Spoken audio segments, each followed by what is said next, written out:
Don't use your eyes uncritically. People only see what they want to, so don't be your own fool.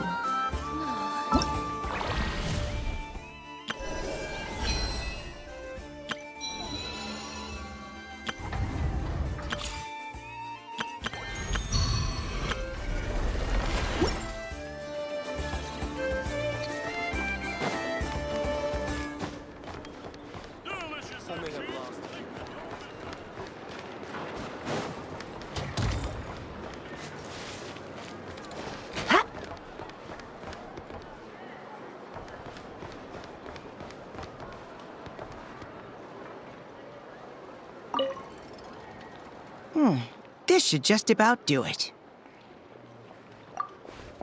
Traveler? Hello? I didn't think I'd run into you here. Right. I should have realized. Master Jean told me you'd be here. We just didn't know when you'd arrive. I didn't expect to run into you as soon as I set foot in Notcry. Yes, the Grandmaster sent you a letter, didn't he? He also sent one back to Mondstadt, telling us all about how you were doing. Of course, all the knights back home are still figuring out how to support you. But the Grandmaster wrote that we shouldn't be hasty and that he already had everything in hand. Yep, the Grandmaster's always reliable when it comes to important business. So when he says he'll handle something, we know we can count on him. But of course, if you run into any trouble, remember that the knights will always be there to help you. Feel free to come look for us whenever. After all, you're our honorary knight, a valued member of our order. That's what Master Jean told me to tell you when I departed from Mondstadt.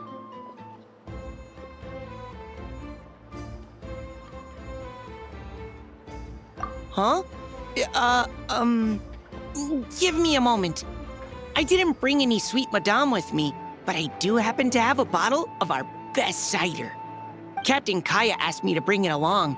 He knew you'd miss it. Guess he was right. Okay, I need a minute. I put it in my backpack and wrapped it in clothes. Oh, here it is. Go on. Have a taste.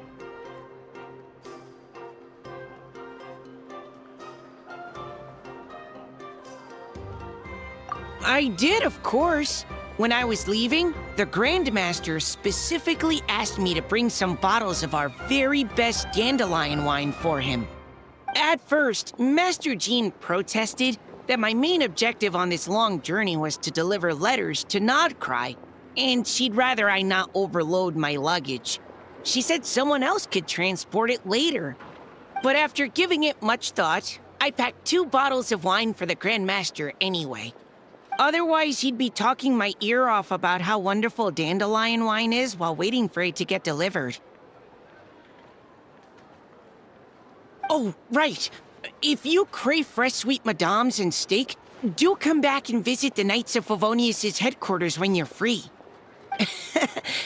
That was what Amber wanted me to tell you. And that's all the messages I have for you. I should get going. Farewell, honorary knight.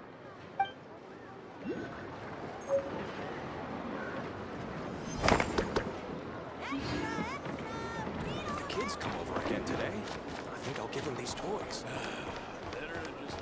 Fruits from every corner of town.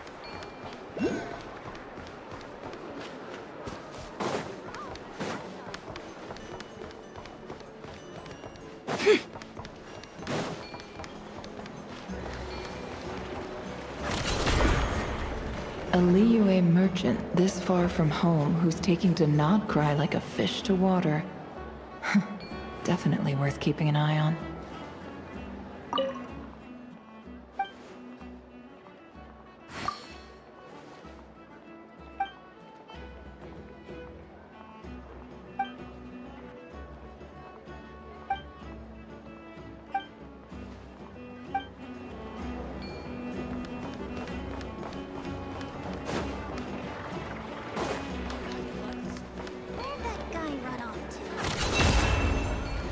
can't hide the truth. Looks like this little agent from the Marechaussee Phantom is having another fruitless day. Fragrant and sweet.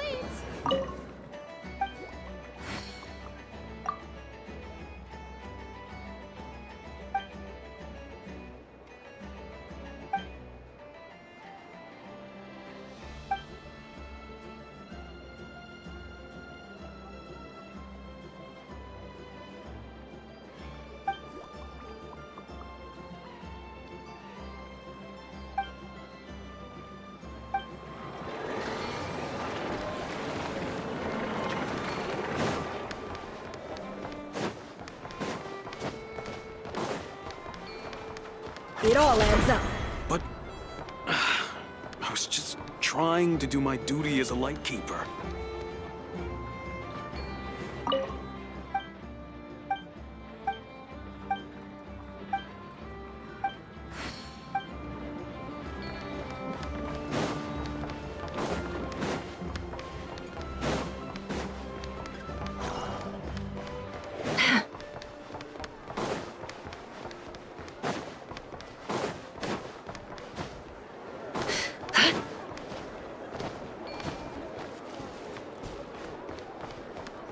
Ad Astra Abyssos.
think the others are making good progress?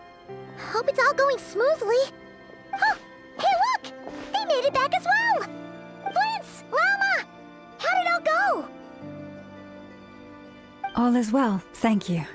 Nefer and Yehoda had to stay at the curatorium to wrap things up, so they won't be joining us for now. I ran into Miss Anefa and Miss Aino on the way back. Their work is still in progress, so I suspect they won't be back for a while either. You seem rather cheerful today, Mr. Flint's. I certainly am. I achieved what I set out to do and came away with more than I bargained for. Fighting alone can get quite tedious, but I had the good fortune to run into a pair of brave young warriors. We meet again. How have you been? Albedo! What are you doing here? That would be a natural assumption to make. It's also the correct one. These two courageously lent me a hand while I was fighting the Wild Hunt. When they told me they were Servarka's colleagues, it all made sense. And given how people of outstanding talent tend to cross paths, it's no wonder you're already acquainted. So, who's your travel buddy, Albedo? Why don't you come and introduce yourself?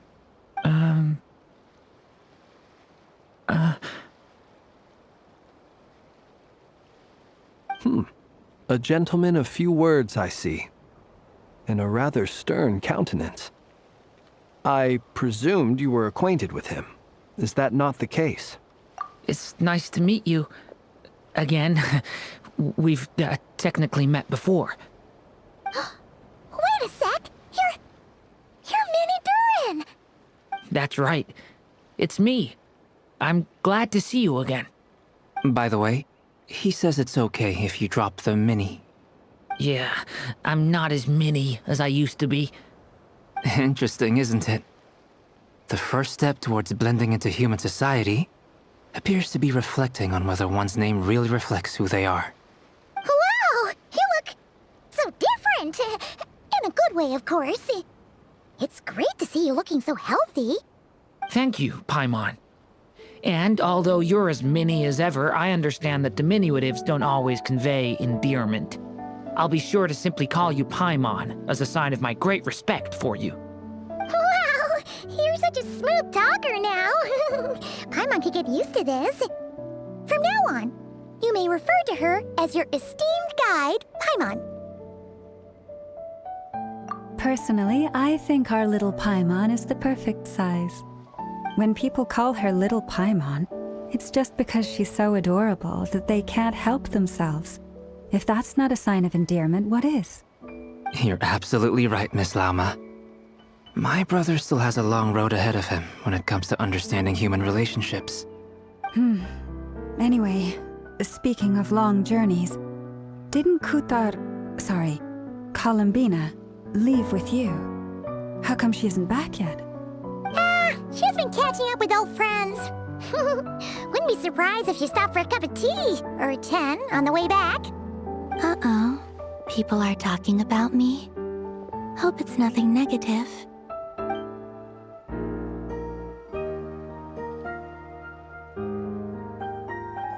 Judging from your expressions, I'm guessing it all went well? It's getting crowded here. I'll go grab some chairs. No need. This is a job for an alchemist. I'll whip some up momentarily. Thank you for your hospitality, ladies and gentlemen, but I was merely escorting my friends back. I'll be meeting Sandrone shortly, as we still have some things to discuss.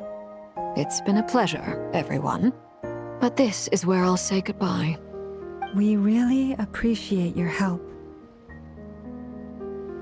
Oh, come on. Spare the formalities. I'm just glad I could help out some true friends. I understand. Well, bye for now, Harlequino.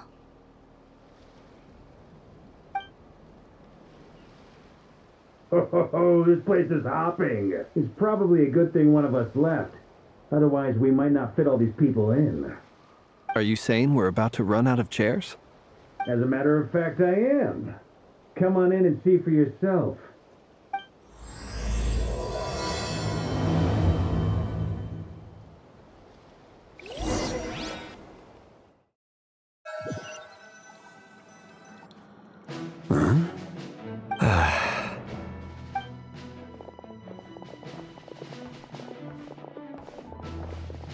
I overheard your little chit-chat outside, by the way. With Miss Columbina's colleague gone, we should be back to the original crew plus the other colleagues I brought in.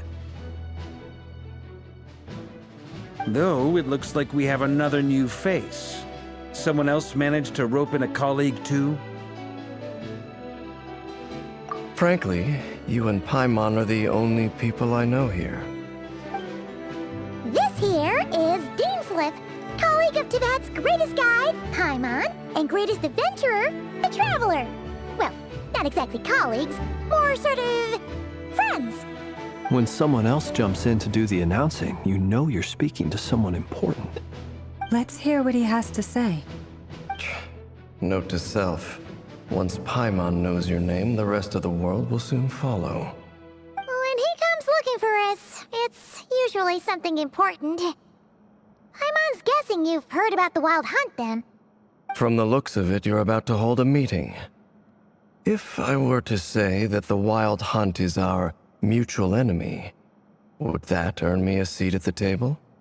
As the saying goes, the enemy of my enemy is my friend. Mr. Dainsleif, there's a seat with your name on it. Though, I can't promise the same for everyone else. Hey, Albedo, think you can rustle up a couple more chairs? After all this time apart, Grandmaster Varka's first order is to rustle up a couple more chairs. I've missed this. Is he being sarcastic? Hey, he's your brother. Why are you asking us? I've still got a lot to learn about the nuances of human conversation. Trying to decipher Albedo's way of speaking has been like jumping in at the deep end. Oh, good point. Paimon gets you now. Don't sweat it. There are people who go their whole lives without getting the hang of it. You're ahead of the game already.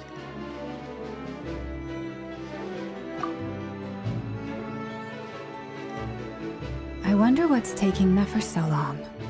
Perhaps you should go and check in with her. If anyone can hurry her along, it's you. I just got back from the curatorium. Besides, aren't you curious to see what's taking her so long? Miss Nefer doesn't strike me as the type to share secrets. And since gathering intel is her specialty, I'm guessing she'd prefer to keep her methods confidential. Under such circumstances, would it not be tactless for me to impose? Oh, but it's fine for me to impose. What can I say? You have an unrivaled ability to garner people's affection, Miss Moonchanter. Besides, you have far more in common with her than I do. All right, then. Impressive. She barely fought back at all. I admire your powers of persuasion, my friend. As I'm sure Miss Lauma will realize soon enough, the trick in life is to always pitch in with other people's responsibilities so that you can be selective with your own. Another trick is to simply hide in the background. Spoken like a true sage. Anyway, looks like we've got some time to kill before the meeting. Let's take a little breather, folks. And feel free to chat amongst yourselves. We'll get down to business once the other two arrive.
You're both awfully quiet.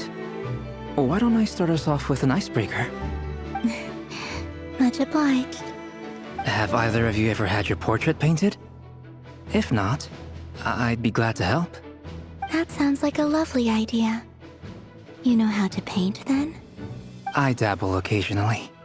He's an excellent painter. Tables, chairs, people, dragons, you name it. He'll paint it for you. I'm flattered. If I ever get the chance, I'd like to give it a try myself. I'll bear that in mind. Anyway, how about you, Durin? What sort of portrait would you prefer? Oh, I'd be fine with anything. Whatever style feels best to you. Very well. Then I'll play it by ear. You can replicate any style I want? I can try. If you show me a sample, I'll do my best to match it. Thank you. In that case, I'll dig up some reference material for you.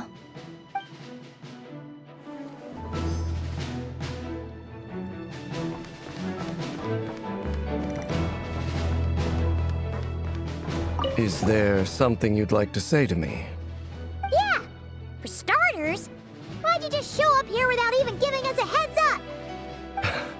If you think back to our previous interactions, you may recall that that's hardly out of character for me. You do have a point there. Oh yeah! You'll need to find somewhere to stay the night too, right? Want to tag along with us? You never know. We might get a group discount. Sure, let's do that. Great! Paimon will handle it! And in return, we can get Dainsleif to be our very own personal bodyguard. If that's what you had in mind, you should have said so sooner. I'd be happy to help. Oh, okay then. Paimon was only kidding, but good to know. Anyway, since we're all here together, we might as well watch each other's backs. That's just what friends do, right? Indeed. Thank you. Is there some... Yeah! You do have a point. Oh yeah! Sure. Great! And in return... If that's what you... Oh, anyway, since we're... Indeed.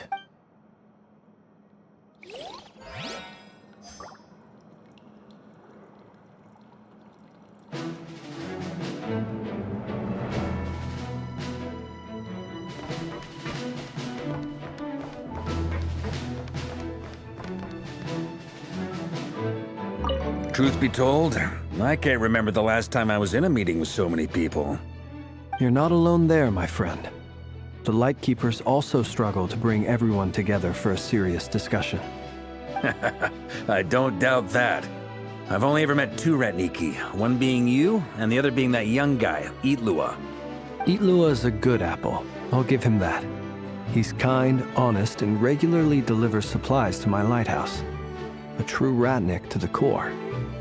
In that sense, he puts me to shame. So you're what? A fake Ratnik? That's what it sounds like you're saying. But I get the feeling that's not quite what you meant.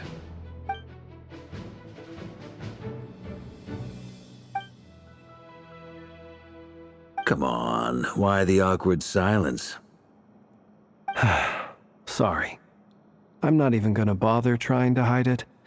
You've known all along, haven't you, my friend?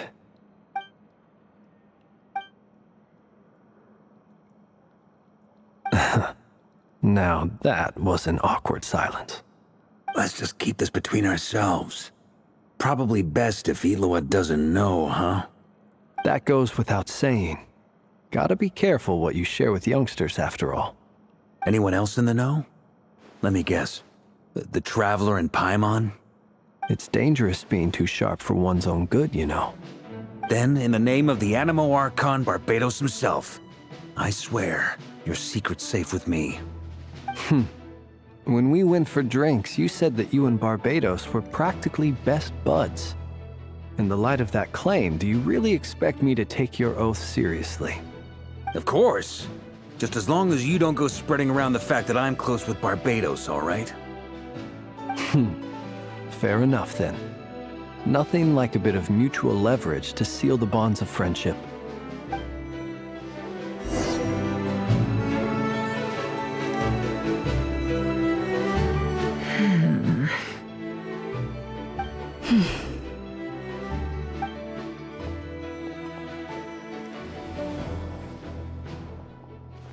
Ah, Miss Nefer. You made it after all.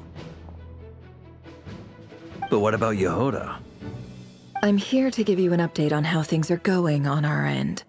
Once this is over, I'll be heading straight back to continue my work.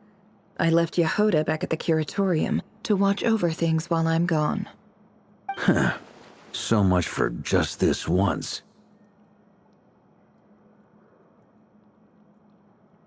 Shh! Not so loud! We're on a roll here. What if she remembers and suddenly decides to back out? Did you say something, Mr. Varka? Huh? I didn't say anything. Right, Flint's? Must have been a frog. They get so noisy around here at nighttime. It's like they're putting on a concert in the background. Anyway, before we begin, there's a few introductions to make. Let me start by saying that it's an honor to be speaking before so many distinguished colleagues and collaborators. First up, we have Miss Lauma. As Moon Chanter, she's the leader of the Frost Moon Scions, a local religious community in Nodcry.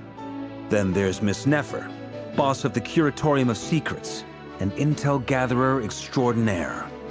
Nefer is leading the investigation into Rerer's background, assisted by Yehoda and Lauma. From the little I've heard, they're making some great progress. Over here, we have Mr. Flint's, a ratnik and guardian of the abandoned lighthouse. In our last operation, he courageously distracted the Wild Hunt to buy time for the rest of us. For those of you who've never met, this is Mr. Albedo, a renowned alchemist and captain of the Knights of Favonius investigation team. By his side is a new face for us all, myself included, Mr. Durin, who has come to lend his aid. Next up, we have the Moon Maiden and former Fatui Harbinger, Miss Columbina. Then we have the Traveler, who's earned more titles than I could possibly hope to list out, so I'll spare you the rundown. And Paimon, the ultimate travel companion and quite possibly the best guide in all of Tevat. Wow! That's a lot of people! Great turnout! Miss Nefer, it looks like you might have another job coming your way, so, congratulations on the booming business, I guess. You think I haven't got enough on my hands as it is? Who's looking for me now? That would be me, Miss Nefer. I have a commission for you. And you are? Who I am doesn't matter right now. What does matter is that I'd like you to gather more intelligence about the Recher of Solnari. Well, it's not as if we never take on anonymous commissions. But in your case, I'll have to decline. I'm gonna take a wild guess and say your job's probably more hassle than it's worth. Something about you seems like bad news. It's my eyes, isn't it? Conrian, I assume. And what's with the mask? Are you trying to hide your identity? In any case, the fact that you're even still alive raises an awful lot of questions for me. My name is Dainsleif. And yes, I am from Conria. As I'm sure you're aware, the Recher of Solnari's real name is Rerir. He was once an acquaintance of mine. Really? Then you must have been quite an influential figure yourself. You flatter me, but none of that matters anymore. My point was simply to clarify why I have asked Miss Nefer to investigate Rerir's background. So you're both from Conria, and it sounds like you used to be friends? What am I missing here? Surely you already know how he became one of the Five Sinners. I'll tell you everything I know.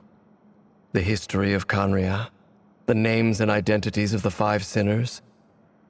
I remember it all like it was yesterday. I have never spoken openly of this before. But the truth was exactly as people say. The Five Sinners were each driven by their own desires, and it was by playing upon these that the Abyss tempted them to their fall, tearing Conria apart in the process. The visionary, Vedafinir, who wished to foretell the future, the wise, Horoptatyr, who sought limitless knowledge. Gold, Rhine-daughter, who desired to create life. The foul, Sertologi, who pursued supreme strength. And last, but not least, Raker of Solnari, Rerir, Ravager of the Moon. Of the five, Rerir is the only one who remains a mystery to me. He never harbored grand ambitions, so what changed in the space of a single night? How did he come to fall like the others? In other words, you're saying that his change came as a shock to you, and you have no idea what actually happened? That's right. You mentioned how the Abyss tempted them, which led to their fall. But what did that look like in practice? And what other context can you give me about the events of that time? The more detail you can give me, the better. Strangely, now that it comes to it, I hardly know where to begin. The fateful night took place during the era of the Eclipse Dynasty. One day, my elder brother, the visionary, Vedifenir, was summoned to the palace by the Vinster King, only for the king to gouge out his eyes and cast him into the dungeons. When I came to hear of this, my fury knew no bounds. I gathered together every ally I thought I had, and together, we set a night to storm the palace and free Ved. Centuries on, the memories of that night still haunt me, like a never-ending nightmare. We broke through the palace gates, just like we had planned, each striking towards our separate targets. But then, I was betrayed. Even Vedifenir, the very person I had come to rescue, abandoned me and partook of the Abyss's power. So, it's personal after all. Then tell me, Mr. Dainsleif, what price are you willing to pay? You, of all people, must know that nothing comes for free. I cannot say what price would be worthy of such a commission. But know this. Rerir was not always a madman. Believe it or not, there was a time when he was just an ordinary man, working for the Conrian Intelligence Service. Uncovering the truth of Rerir's past is the only way to unravel this mystery. But before you decide if you will accept my commission, I will tell you more about him. Enough, I hope, to help you plan your next move. Sounds pretty good to me. Feels like we just flagged down a random passerby, only to discover he's actually a master strategist who has a score to settle with our enemy.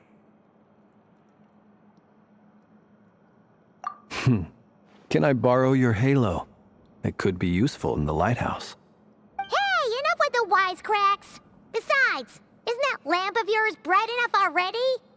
Relax. It was meant to be a compliment. If that was a little over the top for your liking, I'll make sure to tone it down next time. I'll give your proposal some serious thought, Mr. Dainsleif. Let's speak in private once the meeting is over.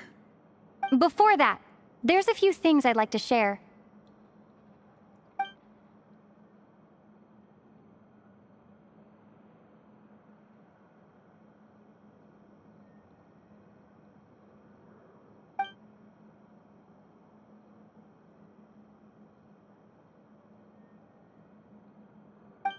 Now that we've united the hearts of the three moons, your power should be greatly enhanced. But it seems like that hasn't happened yet? I believe it will take a little longer. You've done so much for me, so I want to be completely honest with you all. Even though I'm doing a lot better now, the truth is, my recovery will likely be an ongoing process. From the moment I was born, my power has been slowly ebbing away. And that is because Tevat has never accepted me. Even with the moons united as one, it seems my rejection cannot be undone.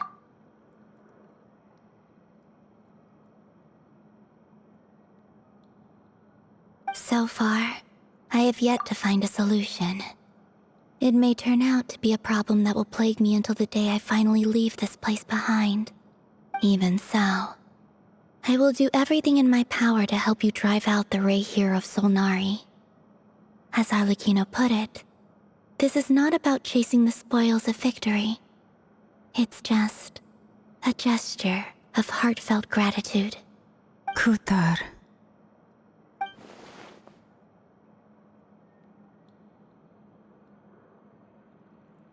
Defeating the Ray here of Solnari will be no easy task. While my strength slowly recovers, we'll also need to gather more intel. Naturally. We should take all the help we can get if we hope to defeat him. We've considered several viable plans now, but our choice hinges on the answers to a few key questions. Is it even possible to kill Rerir? What experiences shaped the person or monster he became? And what's he really after? Given Albedo's expertise in alchemy, I think we should leave him to try and answer the first of these questions. Understood. As for the other two, I'm afraid we'll have to count on you again, Miss Nefer. Believe me when I say it's not my wish to burden you. But right now, relying on your skills is our only option. So you're placing all your hopes on me, huh? We can't thank you enough for agreeing to help us. Honestly, I can hardly believe how lucky we are. You sure have a talent for changing your tune, Miss Moonchanter. Timid like Yehoda one moment, then flinches insincere flattery the next. Ladies, please. I must object to your portrayal of me. That's all. Feel free to keep bickering. Just pretend I'm not here. I almost don't want to leave this room. I'm curious to see how this plays out. I have faith in you, Miss Nefer. Something tells me you'll stand by us until the very end. Oh? And what makes you so sure of that? What if I suddenly decide that my compensation is insufficient? This isn't about the money. I can sense that you've got a deep-seated distaste for Rerir. And knowing you, that alone is motive enough. Look at them getting along so well. Like two peas in a pod. And I'm the one they accuse of insincere flattery. There is no justice. Miss Lauma, you have to understand something. Unlike you, I don't actually enjoy having everyone's hopes on my shoulders. Is that right?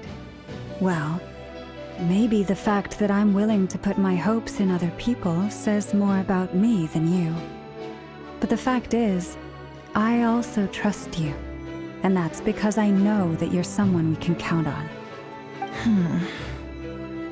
Anyway, we've got our plan, so let's get moving.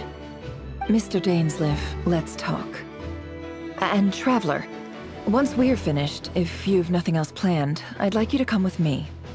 This whole experience is teaching me a lot.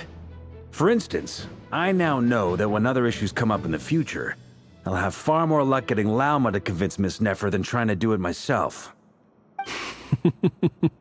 Hate to say it, friend, but that's one of the funniest things I've heard in a while. Why? You think I've got it wrong? Quite the opposite. But what makes it so hilarious is how long it's taken you to realize.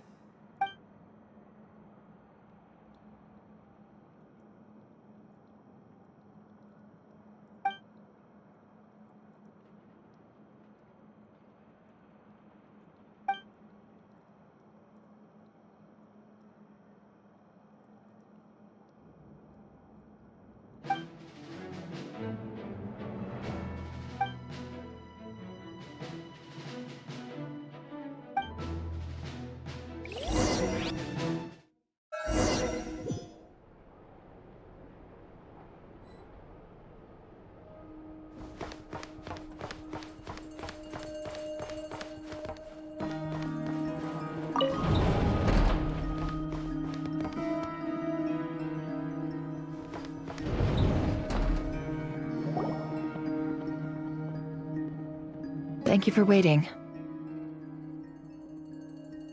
It's okay. We actually used the time to help Dainsleif get a room at the hotel. That's very considerate of you. Now, I trust you share my curiosity about Rarier's past, and you seem fairly familiar with Mr. Dainsleif already. We spoke at some length after the meeting. He was the one who suggested I should invite you to join this operation. He feels confident that these secrets will be safe with you. Dane has a lot of faith in us, that's for sure. Likewise. I appreciate that you got right on board without interrogating me about why I invited you. It shows that you trust me to explain everything in due course. That's because we know what you're capable of. We appreciate you too, Nefer. You might have been forced to help in the beginning, but this time, it was your choice. That's one way to put it. Another is this, that once a decision's been made, it's set in stone. After that, my only goal is to see it through. Alright, so here's how it is. I'm going to access Rarier's thoughts again using my confidential method. Now, I'm sure you've seen things like this before on your travels, so you're surely well aware of how dangerous it can be. The reason I've gathered you all here is to ensure my safety during the proceedings. I plan for us to enter the fragment of his consciousness together, and once inside, I will focus on searching for information. Think of this as a diving expedition into someone's brain. If I'm the diver, you are my safety equipment, tasked with keeping me alive while I'm under the surface. Once the ceremony begins, we will all be spying on privileged information. But in the interests of safety, you must remain absolutely silent at all times. We will discuss our observations after the ceremony has concluded. Lastly, any individuals of a weaker constitution are advised not to partake in the ceremony. In any case, Paimon has her own job to do, which requires staying in the room but not joining the ceremony.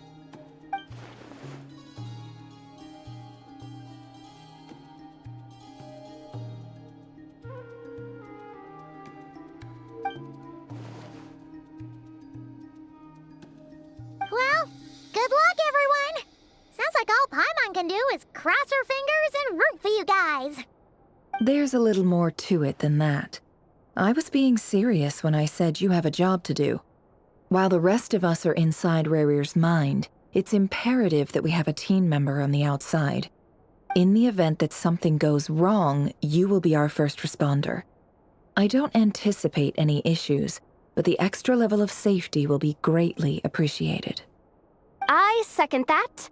This is a dangerous operation here, and you're our whole rescue team. That's pretty much the most important job in the crew. So, Paimon's like the lifeguard? Yeah, that makes sense. All right, got it. Good. Please, take a seat. We'll get started momentarily.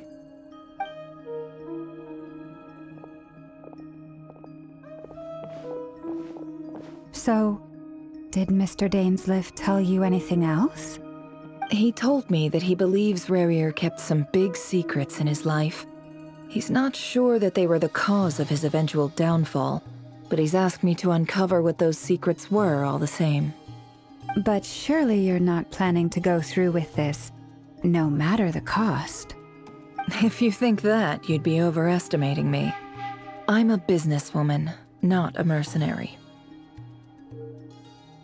But I do have my own professional reasons for taking this job. You think I'd turn down the opportunity to get a first-hand glimpse into Conrian history? No chance. Well, as long as you don't let morbid curiosity get in the way of safety concerns, we're good. We'll do whatever we can to help you. You're such a killjoy.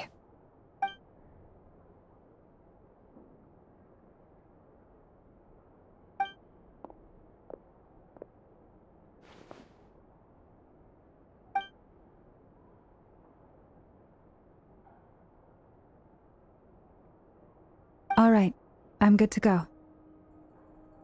All set over here, too. Promise, Paimon, you'll be extra careful. All right. Let your whole body relax. We're about to begin. Close your eyes.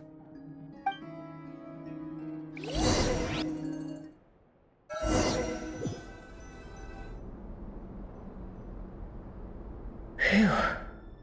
Could this be his office? Pretty standard setup. Bookshelves, paperwork, files. According to Dainsliff, Rarier used to be an intelligence operative. Chances are there's plenty of top-secret intel stashed away in this room. Is this where you keep your secrets, Rarier? Can't say I'm not looking forward to this.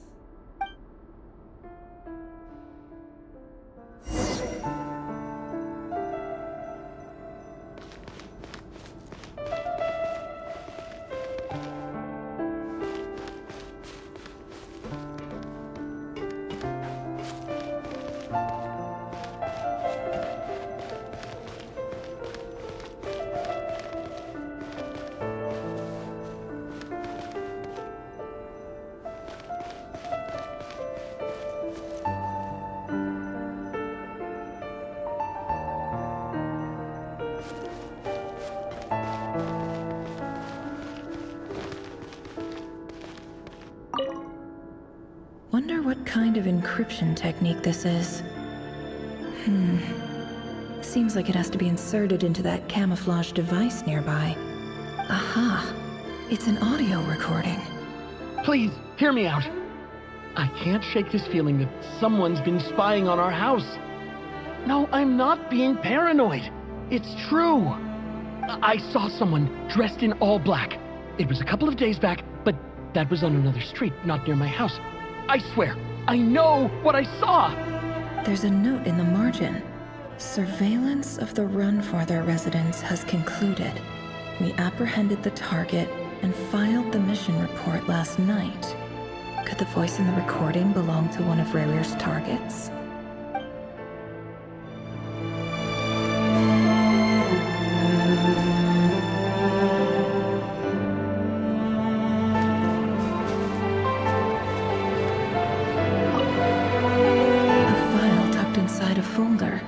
The title reads, Dear Breakfast Shop Owner. It's a list of names, but at this stage I have no idea who any of them even are.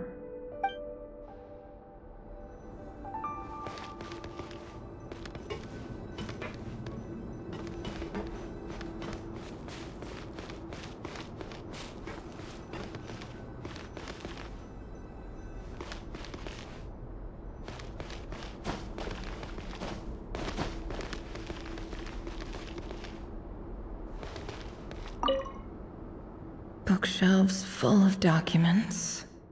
Looks like these are all files, packed with the personal details of individual Conrians. The Crimson Moon dynasty preceded the eclipse. Since Rarier worked as a secret agent during the latter, it stands to reason that he was tasked with purging remnants of the old dynasty. Yep, lines up exactly with what Dainsliff told me.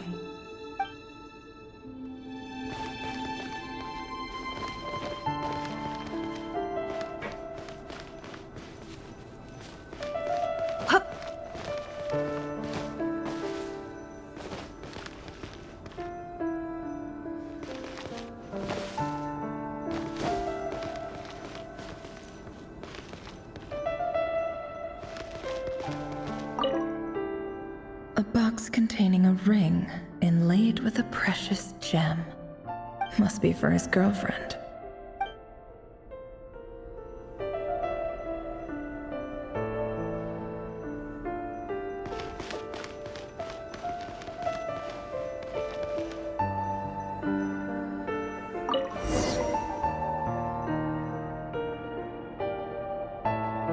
Today's files are in. Time to wade through them, just like usual.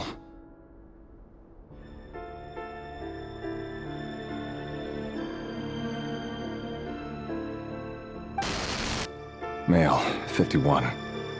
Occupation, cook. Confirmed Crimson Moon descendant. Has maintained frequent contact with other descendants over the past year. Poses a threat to the dynasty. Neutralized.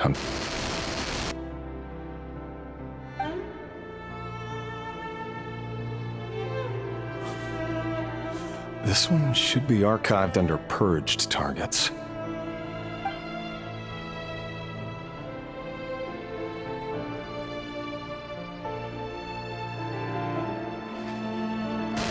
Female, 23. Occupation, office clerk. Confirmed Crimson Moon descendant. Has maintained frequent contact with other descendants over the past year. Poses a threat to the dynasty. Neutralized.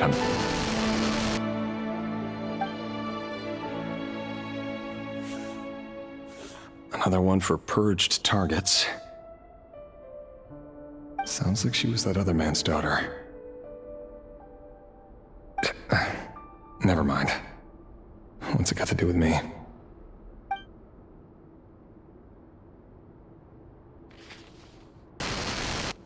Male, 40.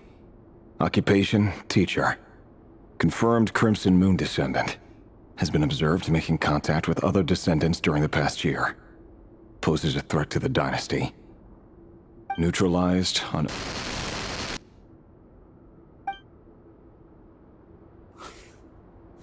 Just another nobody for the archive.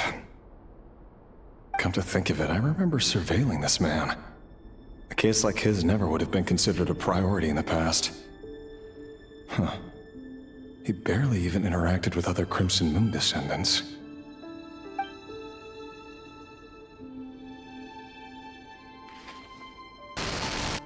Female, 16. Occupation, none. Orphan and confirmed Crimson Moon descendant. Has been observed making contact with other descendants during the past year. Poses a threat to the dynasty. Neutralized on...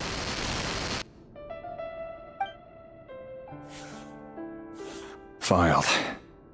I have no recollection of this girl.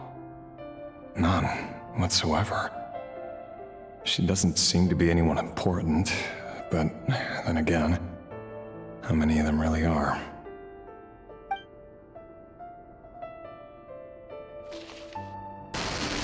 Female, 13. Occupation, none. Orphan and confirmed Crimson Moon descendant. Has been observed making contact with other descendants during the past year. Poses a threat to the dynasty. Neutralized on...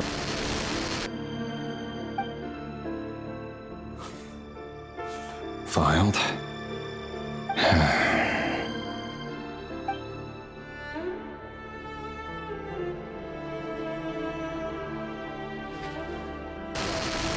Male, 11. Occupation, none. Orphan and confirmed Crimson Moon descendant. Has not been observed making any contact with other descendants during the past year. Poses a threat to the dynasty. Neutralized and...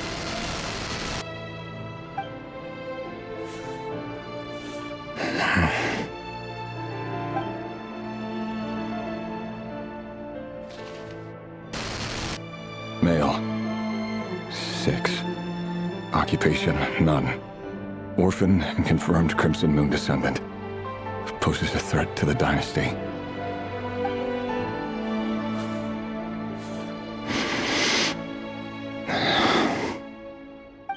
It's funny, isn't it? Your job is becoming both harder and easier at the same time, depending on how you look at it. Sooner or later, the Crimson Moon descendants will be completely wiped out. But as their numbers dwindle, they become harder and harder to track down. That's not how it is. Fortunately, however, most of the able-bodied adults have already been taken care of. The remaining weaklings will be increasingly easy to deal with. No! No. My job is to ensure the survival of the Eclipse Dynasty. And the only way to do that is by eliminating any and all potential threats. It's a perfectly legitimate line of work. Every single one of my colleagues can attest to my fairness. And if my friends were aware of the facts, I know they'd back me up too. Assuming, of course, that they were aware of all the facts.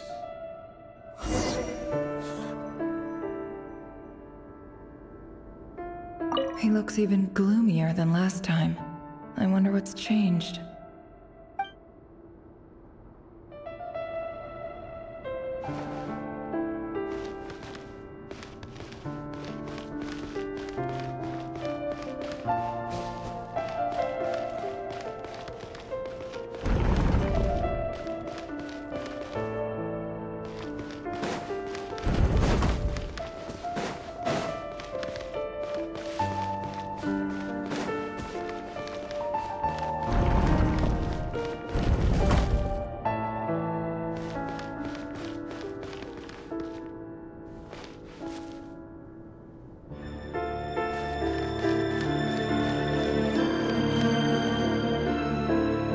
Mr. Vedifalnir? It's been quite some time since we last met. Revier, I trust you're here because you have something important to discuss. Forgive me. I wasn't tuning out, it's just, I noticed you didn't even phrase that as a question. As if you knew I was coming. Tell me, does someone in your position ever feel the need to ask questions at all? It is indeed within my power to foresee certain things. Things like your arrival. I was just thinking. It won't be long before I'll be inviting both you and Dane to my wedding.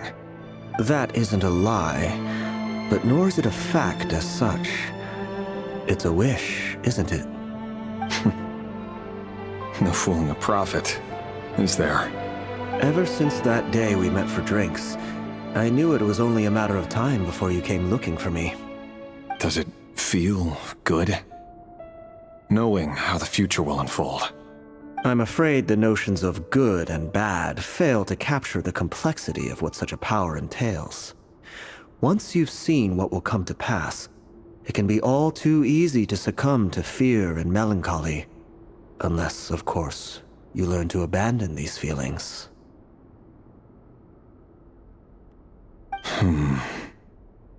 You fear my silence, and long to hear the words I left unspoken that day.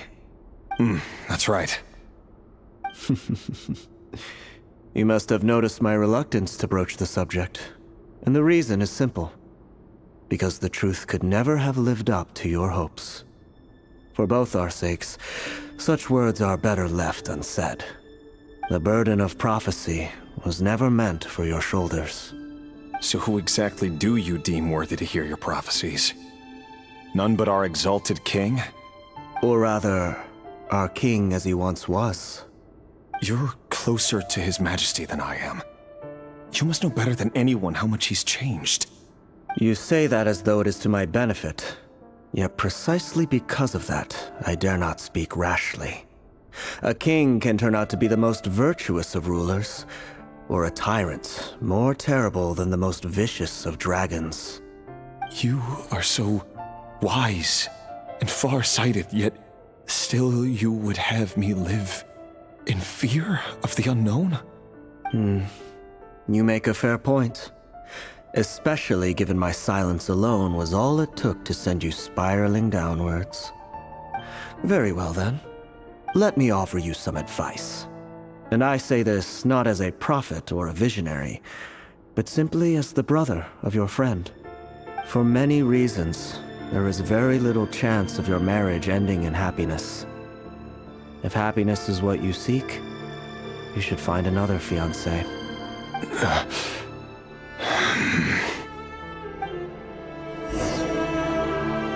Hold on. There's that same black fog again. Could this memory belong to Thelindis? Guess I better tread carefully.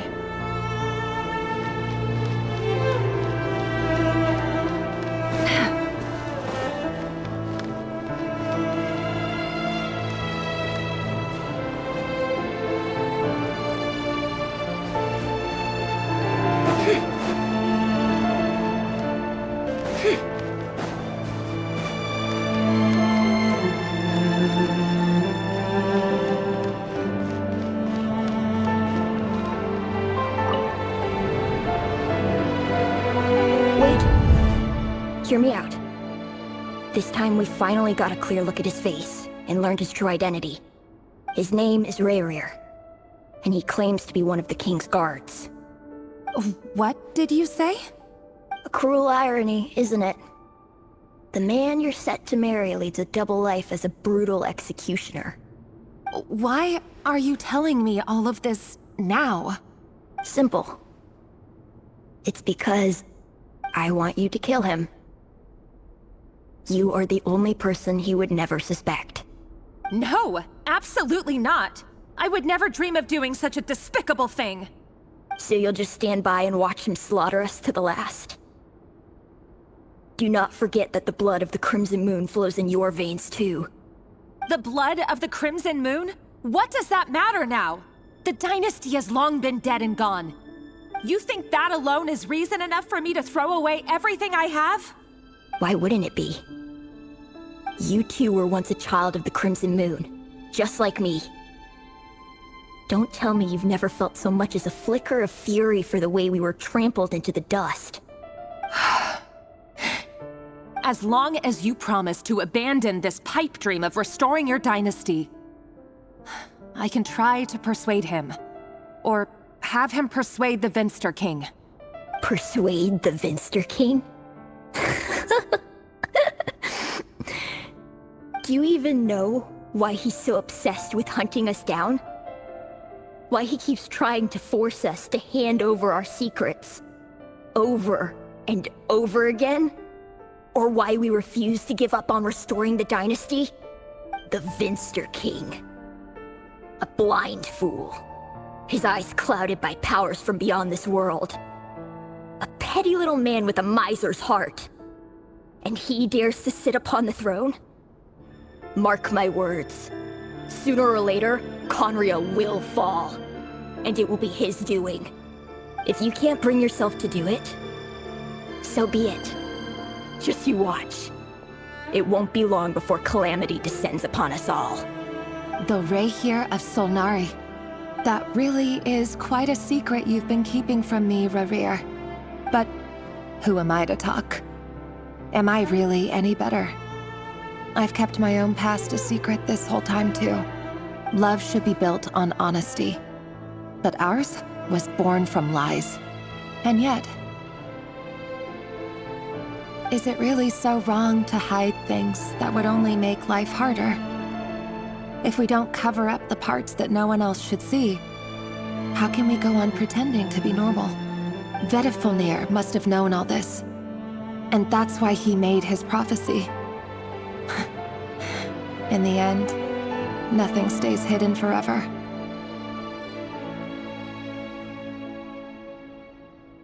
But I won't just sit by and watch this disaster unfold. I'll do everything in my power to protect what I cannot afford to lose, no matter who I have to face.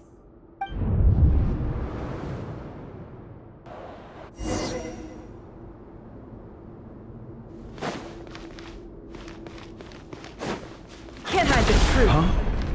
Was that Rayrir who just walked past the window? Doesn't it give you the chills that he still takes the same road to work every day? As if nothing ever happened. Those people at the deli. Enough already. They're clearly pretty taken by their own disguises, so just smile and play along. Pull the rug from under beasts like that, and you'll risk having your throat torn out. Deli? Oh. They're talking about those people from the opposition. Right. I'd almost forgotten they used to run a deli. People of no consequence always vanish so easily. And no one even remembers them.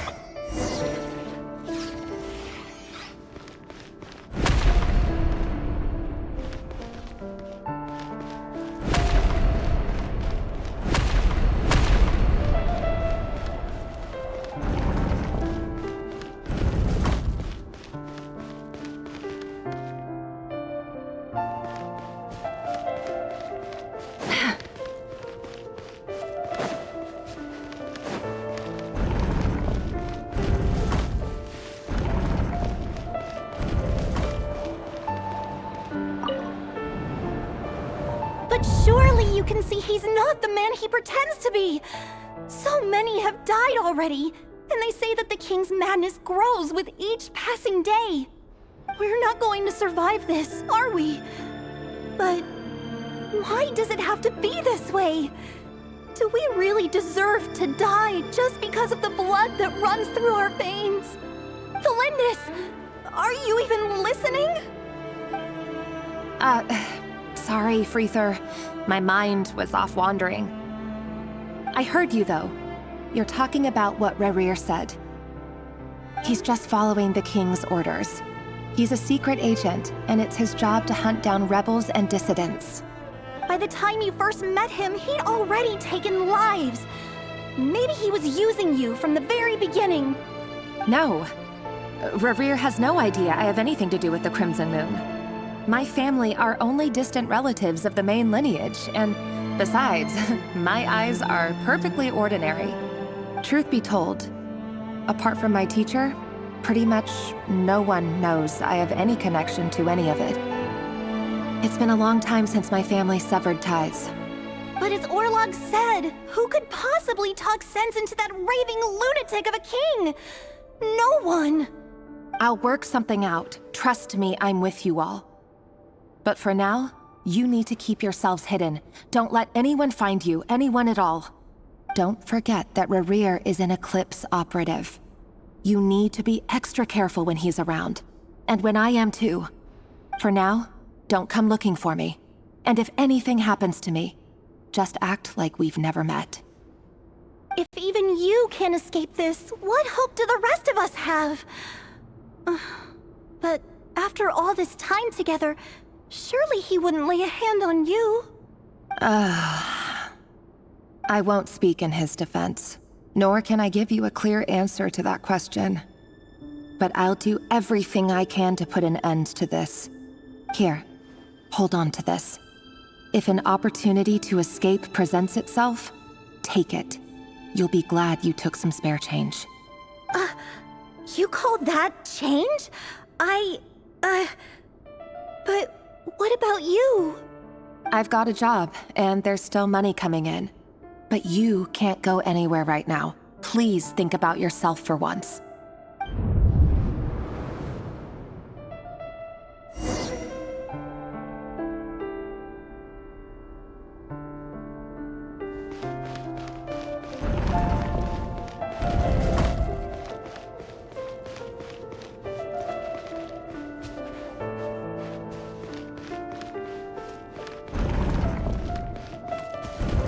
Another day, another round of assassination training. Training ground is just beyond this hidden passageway. When you kill a person, doesn't it bother you when you end up covered in their blood? Why would it? Aren't we all just walking blood bags? But not everyone is accustomed to hunting down others like prey. You've been a hunter for so long now. You seem to have forgotten that most people don't just go around killing one another. Leave me alone.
Make sure you have a firm grip on the handle. Then choose your angle well. Keep your movements light and brisk. And the prey won't sense a thing. I doubt that. I'll bet no one's ever died a quiet death at your hands.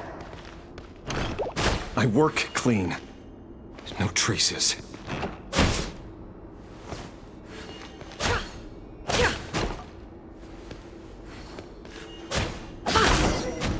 That doesn't make it open and above board, though.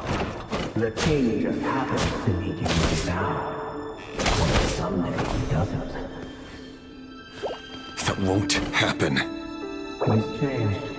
Ever since he fell under the spell of that power. In the beginning, he only had you take out a handful of the guilty.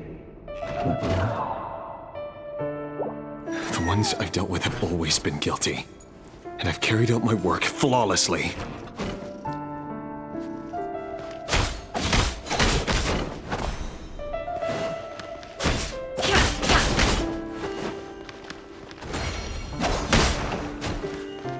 No more lies.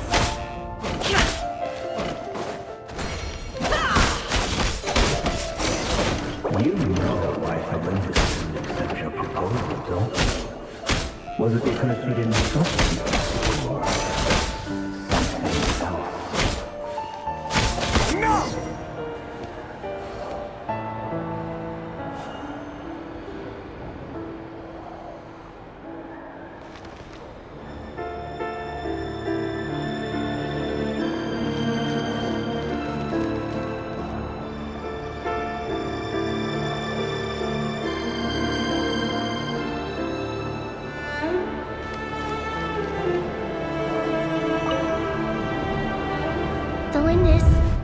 Do you still remember Orlog? Orlog? The boy who was pretending to sell flowers. You spoke for quite a while, didn't you? Yes, we did. What about him? He was arrested 2 days ago. Chances are he's already dead. He... I just don't get it! After everything he's done, why do you still stand by him? Or does it mean nothing to you that people keep dying? No, that's not... Just hear me out. I need to go now, Thelindis. They're looking for us. You take care too. If you ever need a place to hide, come find us.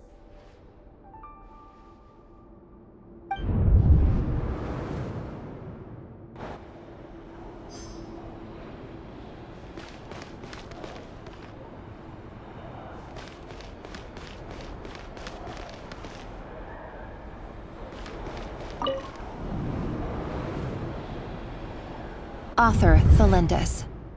Over the course of this week, the research object was subjected to interference for a total of 47 hours for experimental purposes. The results are as follows. All subjects of observation that were sent inside have now... The situation within is proving more problematic than anticipated. No progress whatsoever. What now?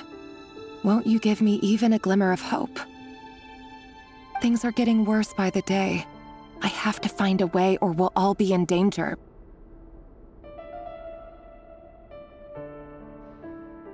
But I... If all this research comes to nothing, what then? Sooner or later, it'll be my neck on the line. But could he really bring himself to kill me?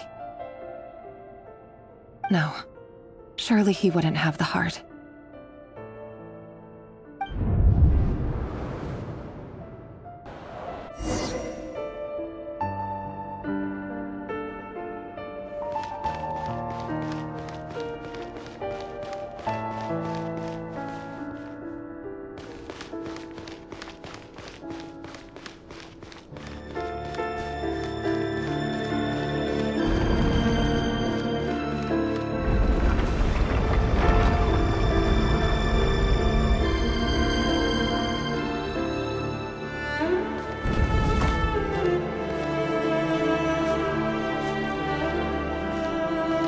Why won't you just let us go?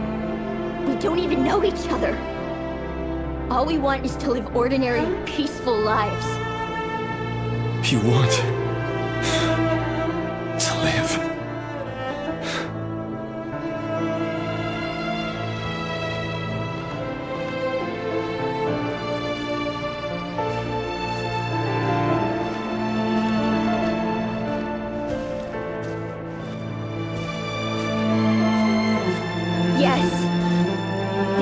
want to go on living. Is that really such an unforgivable crime?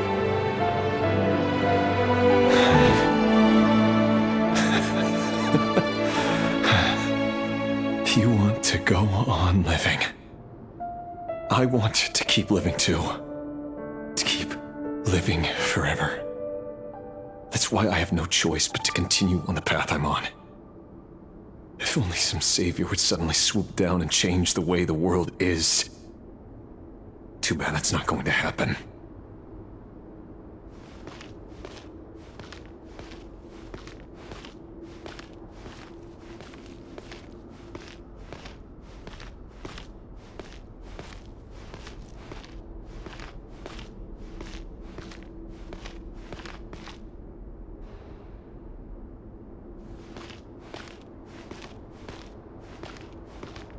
Imagine that.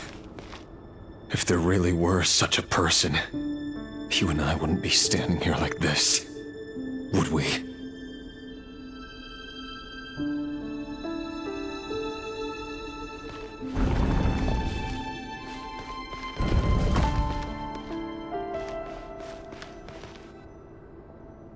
Today's files are in. Time to wade through them just like usual. No, I don't get tired of it. It's my job. And not only am I lucky to have it, I'm good at it too.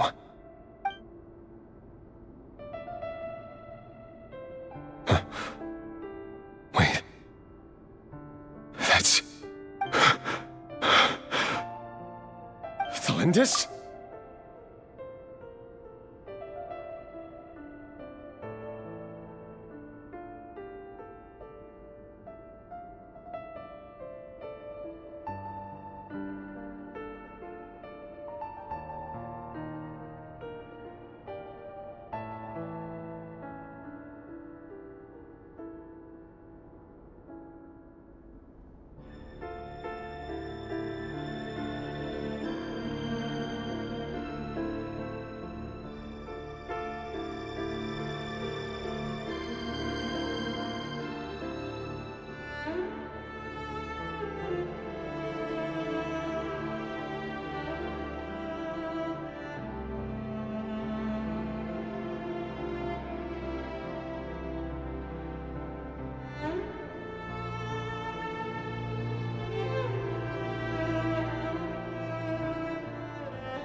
No! No! Why? But you bear no mark of the Crimson Moon. How could you possibly have anything to do with them? It cannot be! A diluted bloodline. Carefully concealed. I see it now. You've been living in the shadows just like me. What a fool I've been. Numbing myself with talk of justice. Even imagining my friends would back me up. But in the end, Irminsul. Finster King! How far are you going to take this? From the direct bloodline to secondary offshoots? And then what? Today it's the descendants of the Crimson Moon. Who will it be tomorrow? Will you not rest until everyone down here is dead? No. This cannot go on. This is where it ends.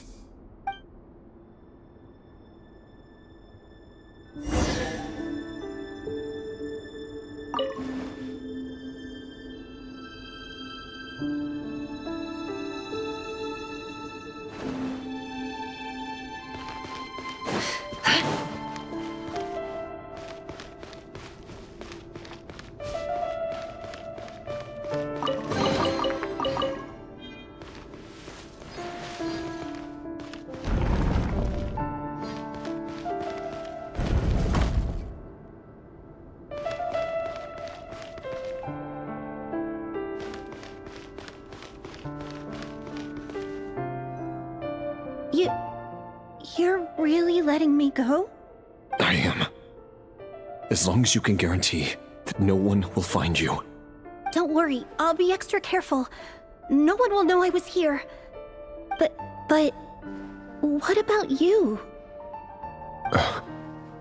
Me? If you let me go, you won't be able to complete your mission, will you?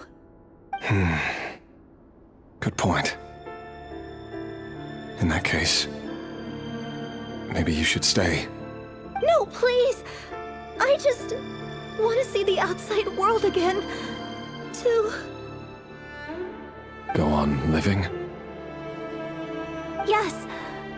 I know you're a man of your word. So please, just let me go. If I let you leave, what will become of me? Just kidding. Go, now. But remember, don't let anyone know you were caught. We'll be seeing each other again very soon if you do.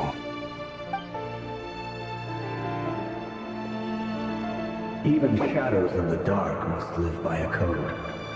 But you can't save everyone. You've been whispering in my ear for days now, Vedifilnir. What are you trying to do? Break me down? I only say this because you long for an answer to your problems. Let her go, Rerir, or you risk losing everything. I will not abandon Thelindis. Then you'll need a little more vigilance and a lot more power. The world is changing, Rerir. Keep your eyes peeled for your moment of opportunity. That voice used to be so unclear. But now I know exactly whose it is. It's Vedifilnir.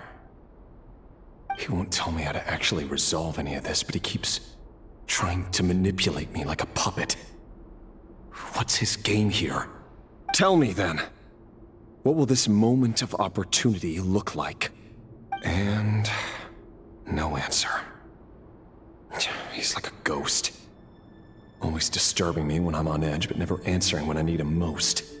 So, the Eclipse Dynasty was purging, well, massacring the descendants of the Crimson Moon.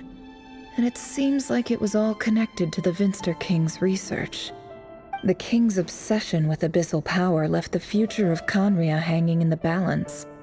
No wonder every aspect of Rerir's life was so unstable.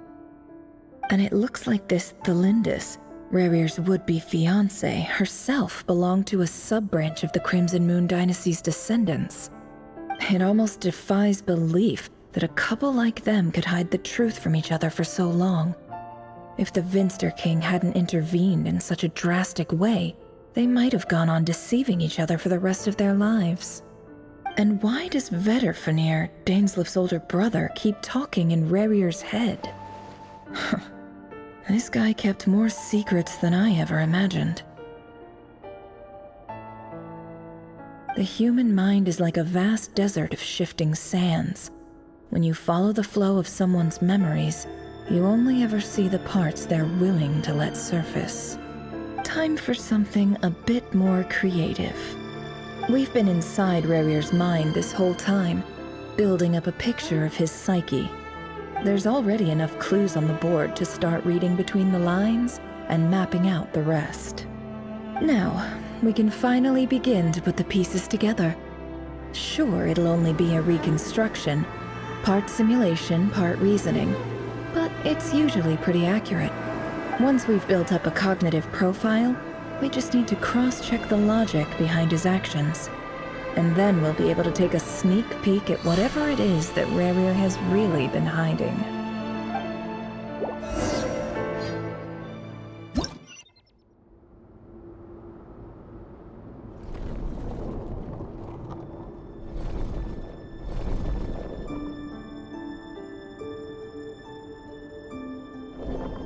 Rerir, are you there?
Hey, Rerir!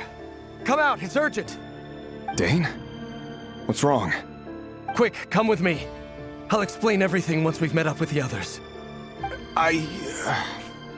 Okay. I'll come. But the Lindis is still over at the Universitas. I'll need to leave her a note. All right then, but make it quick.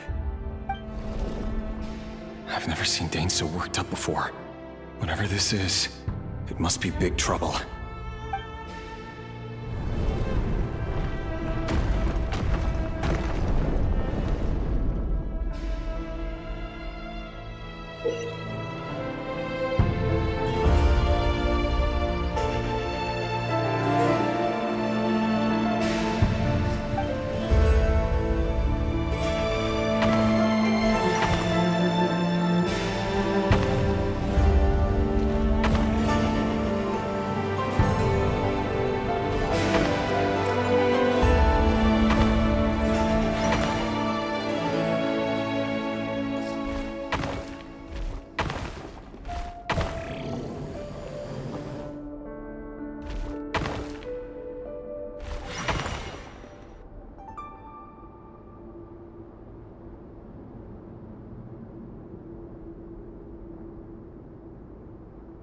Well, this is a nice change, meeting you all at this hour. When men and women of ambition can speak face to face in broad daylight, I say that's a big step forward for our dear Conria. Don't be ridiculous. We do not fear the day. Why would we seek refuge in the night? You might ask your blade that same question. I'm told it prefers the cover of darkness. The word on the street is that Sir Elegy only strikes when he has an unfair advantage. But that is patently false. I see you're missing an arm and a leg. Surely only a fair fight could explain that. If this is your way of offering me replacement limbs, believe me, I'll take them. Oh, we can certainly discuss that. With bioalchemy, anything is possible. Assuming I have your full support in my research. Lunatic. Robtatir, what brings you here? Why, Dainsleif, of course. He invited me.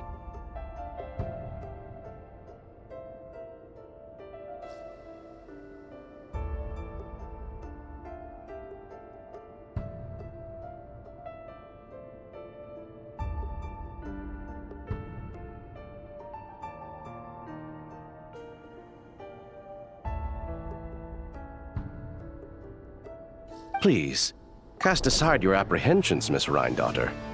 Whatever the rumors may say, I am but a humble servant of the king, and I can assure you he affords me no greater convenience than he does you.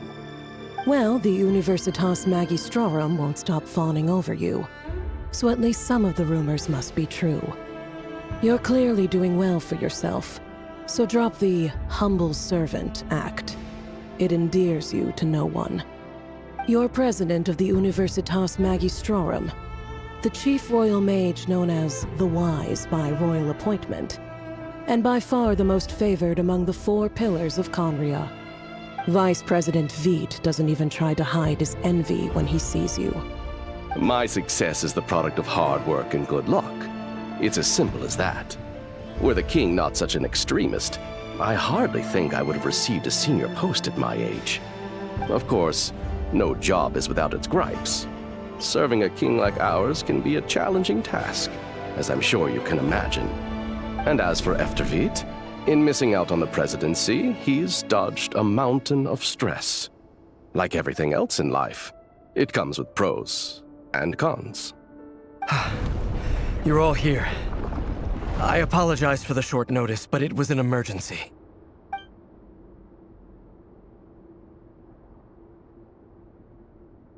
You must be Rerir. Mr. Sir Elegy. Yes, I handled your case file during your sentencing. Nothing personal, of course. I'm pleasantly surprised that you remember me. You're clearly a person of substance if you've been invited here. But Dainsleif, you'd better have a very good reason for convening this little gathering. It's my brother, Vedalfenir. After he spoke at the court this morning, the king was so infuriated by his words that he had him blinded in both eyes and thrown in prison. Vedalfenir in prison? Strange. I thought the king trusted him and Horoptatyr more than anyone else in the world. Does this mean the king's circle of trust just got even smaller? It has nothing to do with trust. It's about what the king wants, which is as clear as day to anyone paying attention. I simply appease him, because it's in the best interests of the Universitas Magistrorum. And also because you're slimy. Vedalfenir, perhaps less so. But still, a visionless visionary? It rather inclines me to think that qualifications are not what get you ahead in Conria. Do you honestly think this is an important discussion to be having right now? Dane, what are you planning to do? Rescue Vedalfenir, I assume. Correct. It will mean storming the palace by force. Tonight. I need all of you on my side. That's far too dangerous. And don't forget, Dainsleif, you're captain of the Royal Guard. You swore an oath to the throne. You've been planning this for a while, haven't you? I have no desire to commit treason. But whatever critique the king may have of Vedalfenir, disfiguring your most loyal subject for putting the best interests of his court and nation first, this is not the conduct of a wise ruler. My blade will force the king to see the error of his ways. So, Vedalfenir's prophecy enraged the king. I'm sure it wasn't what he wanted to hear, but if he won't take counsel even from the visionary, that is deeply troubling news. The extent of His Majesty's madness is now all too clear. The question is, how does a man like me get out of this situation unscathed? You have noble ambitions, Dane, but I'm afraid they don't do much for a guy like me. I'm not interested in saving the world. All I want is a letter of pardon. A letter of pardon? For whom? Thelindis?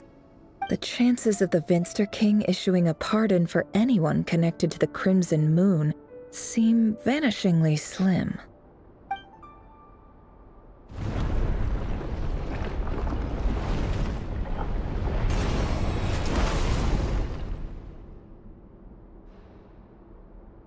This black fog over the board must have some connection to Thelindis. But why is it taking this form? Does it have something to do with Revir's past? Another mystery I'll need to unravel.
Author Thelindis. Over the course of this week, the research object was subjected to interference for a total of 60 hours for experimental purposes. The results are as follows. Research dating back to the Crimson Moon Dynasty has established 2 points regarding moon marrow. Firstly, its origins have something to do with a god's power. Secondly, it serves as a portal to an as-yet indeterminate location. Moonmarrow can thus be defined as a spatial gateway. However, there are a number of hurdles to overcome before we can answer the question of where it leads to. To start with, opening the gateway requires a specific power source, which the relevant literature indicates. An enormous amount of power is then required to keep the gate open. Currently, the total power output of our instruments remains in the single digits. To make matters worse, I am now the only staff member remaining in the Moonmarrow lab. The Universitas Magistrorum recently decided to move most of its personnel into abyssal energy research, which has stymied all Crimson Moon-related projects. This is not a wise move. I have always maintained that placing all our hopes in a single source of power is risky, especially one as poorly understood as this. As well as making ourselves overly reliant on a single resource, we are neglecting other promising technologies. I apologize if this comes across as disrespectful, but as a Moonmarrow researcher, I desperately want to see the world beyond the gateway. If we really made it there one day, what would we find? And how would we go about taming the unknown? My imagination is endlessly fueled by questions such as these.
This is for you.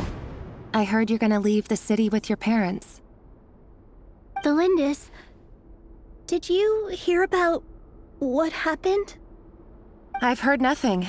Rerir got back very late last Friday, and he was acting a little unusual, but he slept pretty well, so I'm guessing whatever he did was a good deed. You never saw him, and I don't know what he did. And this conversation never happened. You understand? What if he finds out that you pried into his secrets? Don't be silly. I don't know what secrets he does or doesn't have. All I know is he's just a normal guy who happens to run some errands for the king. Are you scared of him? I don't know. The Rerir I know doesn't match the person you all describe. Logically, I should be scared of him, and yet, I don't want to lose him. But enough about that. You should get going, and be careful with the package I gave you. Keep it secret. Keep it safe. What's in it? A piece of the moon. All you need to know is that as long as you keep it safe, then in the future, everyone will be able to see a red moon. A red moon? You mean our moon? That's right. Our moon. Promise me you'll look after it. I promise, Thelindis. The Crimson Moon bloodline will never die out.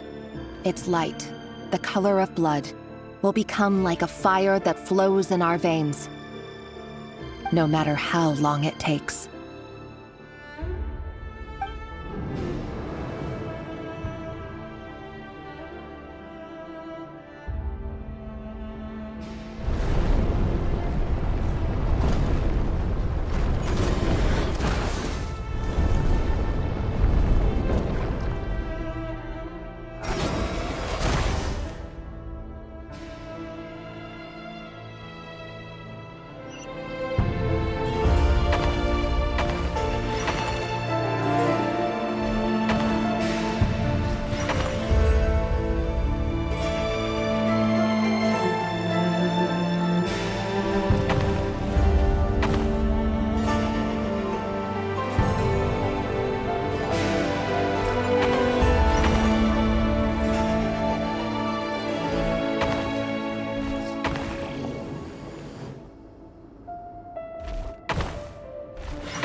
Hurry, everyone, and stick to the plan.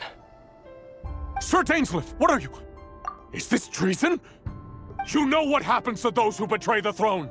Please, don't do this! It is the king himself who has betrayed the throne. He has betrayed all of Conria. If you have any love left for justice in your heart, you should join me. It's showtime. Dane and his group will handle the troops in the palace. Then Hraptatir and Rheindotter will disarm the security measures. My job is to enter the prison and rescue Vedifalnir. Stay safe. Wish me luck. Look after my brother. Draw your blade. It is time for justice to prevail.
This place is filthy. And the smell is abominable. Clearly, the king doesn't allow his prisoners a single shred of dignity. This is dire. Found you. Hello, Mr. Vedafilnir. Ah, it's you. Surprised? Oh, wait.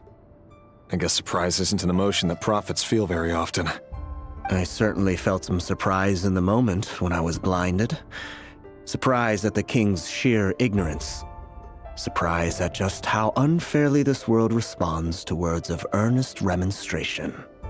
I'm curious. What did you prophesize this time? It wasn't a prophecy. It was a word of warning.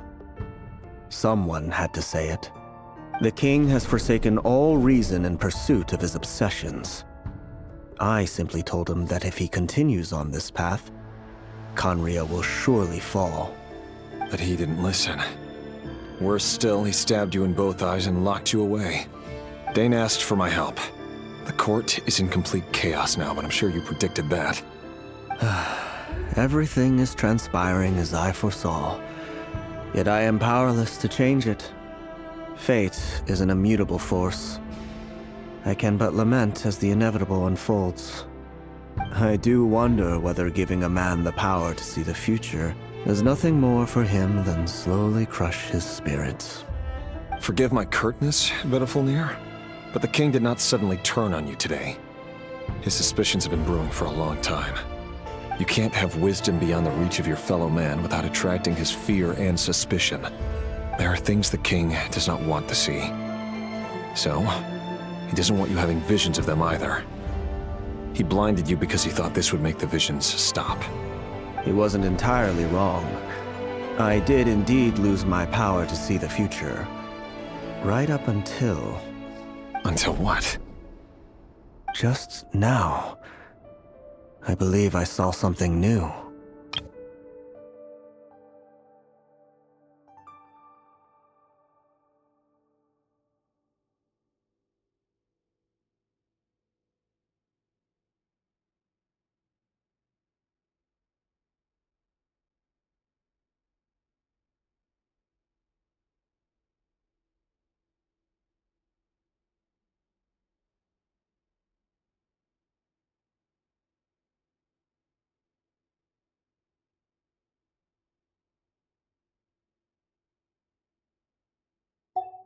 Well, tonight could go a lot of different ways. 5 of us banded together to storm the palace, also we could rescue you. This will go down as the most tumultuous day in Khaenri'ah history.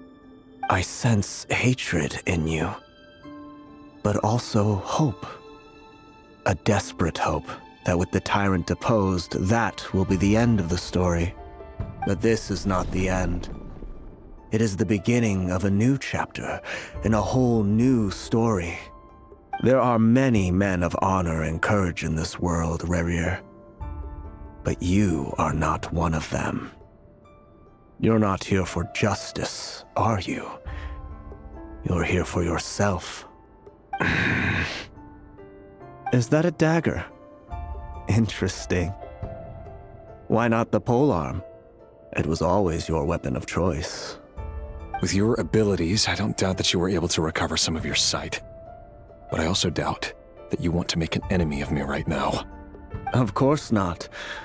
We're on the same side, aren't we? We could be. But I need you to be honest with me, Vedafilnir. At this point, you're my only hope for the future. You mean your future? With your beloved, Felindis? Yes. And I know there are bigger things at stake here. A dynasty, a nation, maybe the entire world. But forgive me, I care first and foremost about myself. I can't abandon the one I love to save myself. I just can't do it. But you see a broader picture of the future than I. You see the solutions to the biggest problems of our age. So tell me, what is my solution? What's the answer? In matters of fate, answers are either right or wrong. What will be and what will not. Maybe you are willing to pay a certain price in the pursuit of happiness, But unfortunately, fate does not negotiate. That is the cruelest thing about fate. It is unmoved by your sacrifices.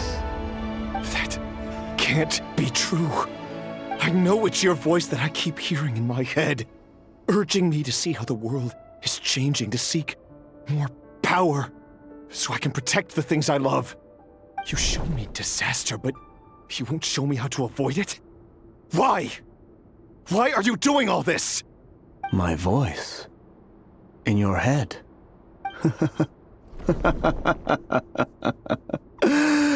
So, you hear it too?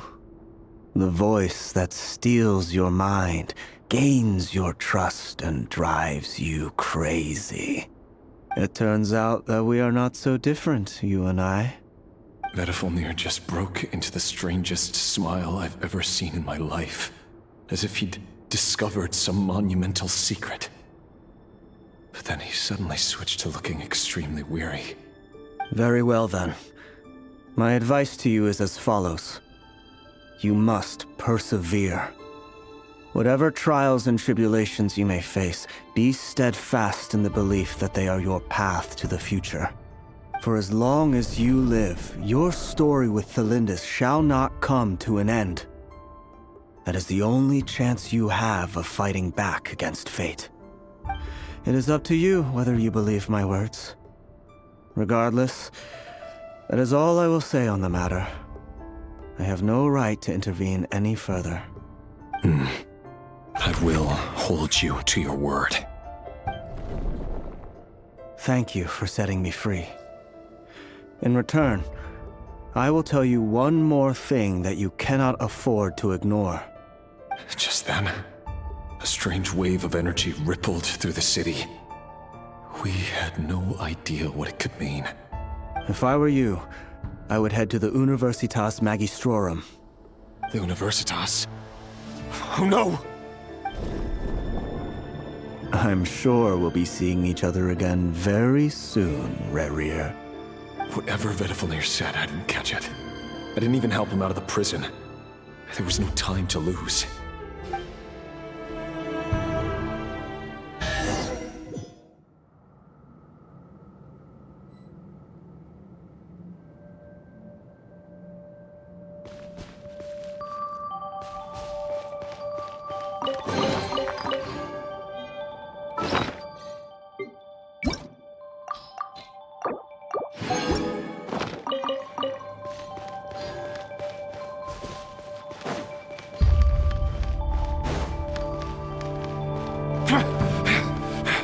Monsters?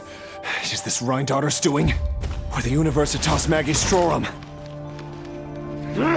Out of my way!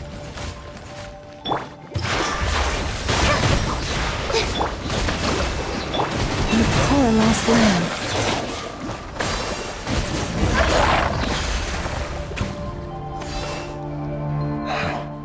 The Universitas. That reminds me of a rumor I once heard. Allegedly, the king installed secret mechanisms in the palace and around the city.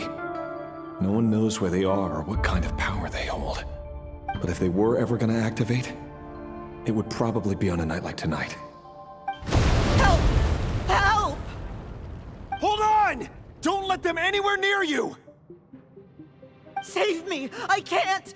Ah! That sounded like an explosion. So, the rumor is true? The king really went through with it. What other means does the king have at his disposal? They must run on power from the Abyss. And given it's a major center of Abyss research, anyone over at the Universitas will be in grave danger. I have to hurry!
made of?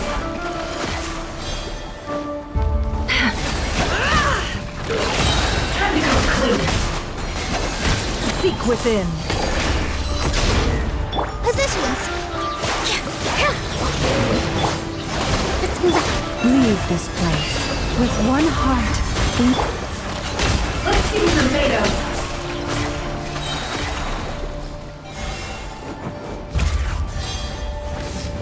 Can't hide the truth. The mystery unravels. Hold the line. Forest, protect us. Let's see what you're made of.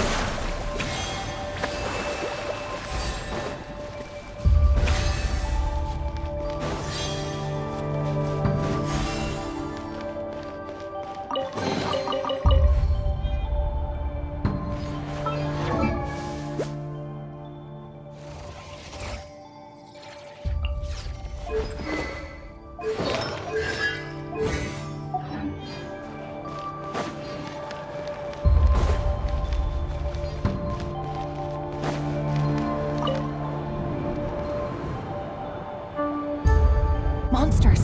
At the Universitas Magistrorum? Why now? Oh no! They're coming! It's no use. The table won't hold out much longer. The weapons. Where are the weapons? Of course. All the lab equipment was upgraded after the inspection last week, but the new weapons haven't been allocated yet. I'm done for. Is anyone there? I need help! Ah!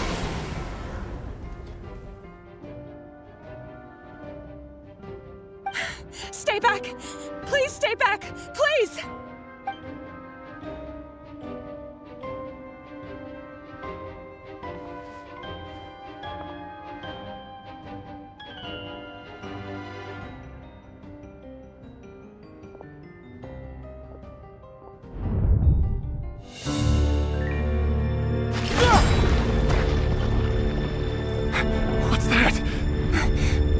Rear.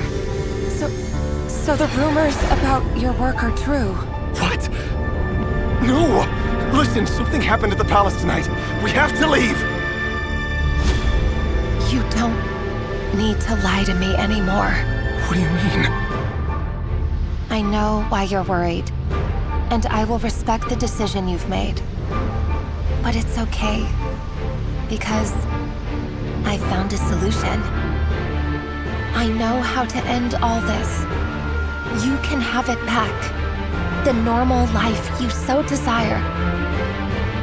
But until then, I'm afraid our wedding will have to wait. Celindus? No, don't do it! Celindus! Celindus!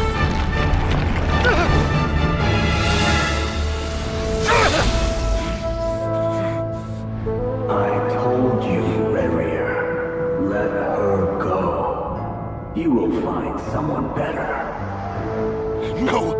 No, I won't do it! I have to save her! By what means exactly? A lowly pawn. You lack the power and the strength of will. Do you know a way? Tell me! Come to the palace. Join us.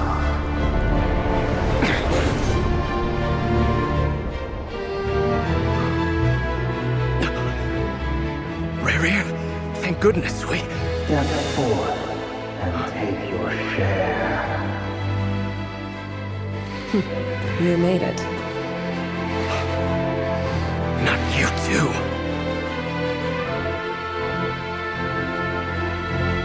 Hatred or grief, despair or desire. We all have our own.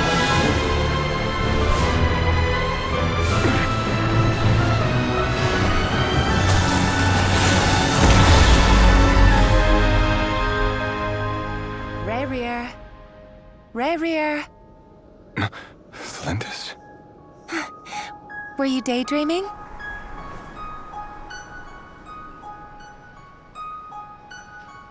still remember, Rerir? That question you asked me a couple of weeks ago? Oh. You mean the proposal? Yeah. I'm wondering, where do you think would be a good place to discuss it? Maybe in the garden? Or were you thinking a fancy restaurant? It's your choice.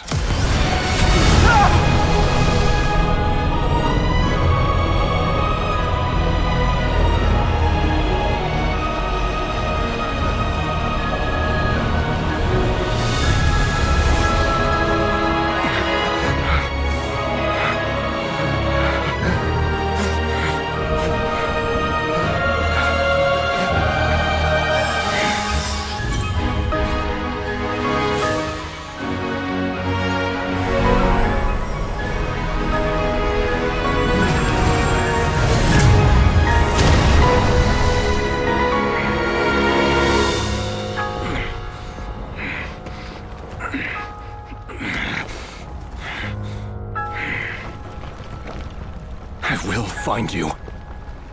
And then, you can give me your answer.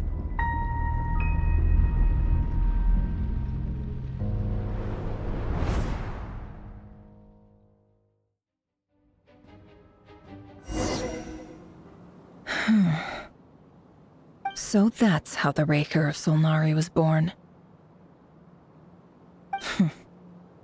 A monster created by circumstance is a monster all the same. Viewing other people's thoughts for too long can get uncomfortable. Right now, I'm feeling a strong sense of loathing. In a nutshell, the story of Conria is what happens when the truth falls by the wayside. Everyone tells little white lies, and before long, you have a huge pack of lies that destroys everything. Whew. Time to get back. His past is filled with sorrow, but the tale of any fallen civilization is one of endless tragedy. Cruel as it may be, that was Conria's fate.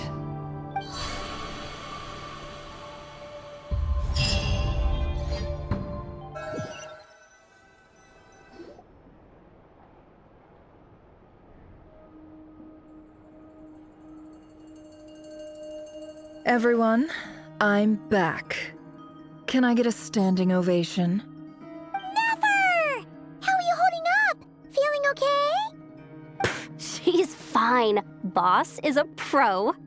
Yes, I'm fine. You will have seen the events of Rerir's life through my thoughts. It's now clear that he is just a regular nobody, driven by personal tragedy, as he said himself. I mostly agree. There's only so much we can know about him from his memories alone, but they did give us a clear glimpse into his life in Conria. However, I would not consider Rerir to be a nobody. He was deeply involved in the events of that era. Yet, when the catastrophe of a generation strikes, nobody is safe. Sounds to me like you're speaking in riddles again. Is this you urging me not to abandon the people of Nodcry in their hour of need? That's not what I meant. Although I do hope you choose to remain a part of the plan. Without you, the mission ahead will be all but impossible. Then try to remember that I respond better to the carrot than the stick. And I don't appreciate being bossed around. Now, as for you, Missy, you were excellent. You stuck to the rules of the ceremony and kept your mouth shut the entire time. Bravo. Cool. So, can you fill me in on the deets now? Most of what I saw went right over my head. Patience. You'll hear the whole story, don't you worry. But let's meet up with the others first. It will save me narrating it twice. Yehoda? Yes, boss. Let me get that door for ya. That's more like it. For a moment there, I was worried you'd forgotten about the first clause of your employment contract. Forgive my curiosity, but what does the first clause say? It says I gotta do the annoying stuff that boss is too lazy to do for herself. Like opening the door, pouring the tea, yada yada. Is that right? If something is in the contract, it's because she willingly agreed to it. Rest assured that the Curatorium abides by the very strictest of labor policies. You don't seriously think I'm cruel enough to treat her like my slave? In any case, I've hardly shied away from my share of the work today. Hope I don't catch Flintz and Varka lounging about in their chairs, enjoying a leisurely cup of tea. There's nothing I dislike more than other people enjoying themselves while I'm hard at work.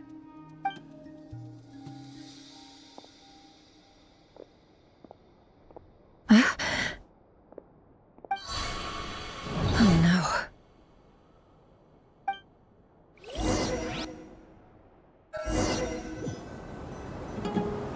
Sorry to disturb you, but we seem to have run into some trouble. Evidently so.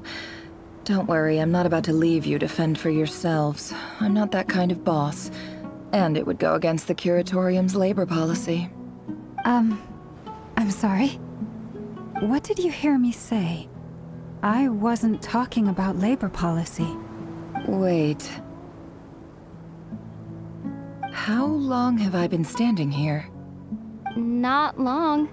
You just appeared by the door a moment ago.